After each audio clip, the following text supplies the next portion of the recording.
અમારી સમ્રાટ સમાચાર ચેનલ સબસ્ક્રાઇબ કરો, લાઈક કરો, કમેન્ટ કરો અને જોતા રહો પળે પળના દરેક પ્રકારના સમાચારો. ઈદ મિલાદ નિમિત્તે તળાજા તાલુકાના દિહોર ગામે ભવ્ય જુલુસ યોજાયું.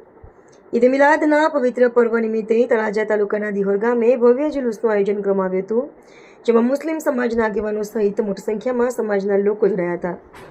જુલુસ દરમિયાન ધાર્મિક નારા અને ઈદ મિલાદની ખુશીની ઉજવણી સાથે સમગ્ર ગામમાં ભક્તિમય માહોલ જોવા મળ્યો હતો.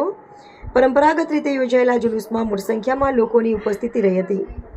ઈદ મિલાદના પર્વ નિમિત્તે દિહોર ગામમાં ભાઈચારા અને એકતાનો સંદેશ પણ જોવા મળ્યો હતો. કાર્યક્રમ શાંતિપૂર્ણ માહોલમાં સંપન્ન થયો હતો.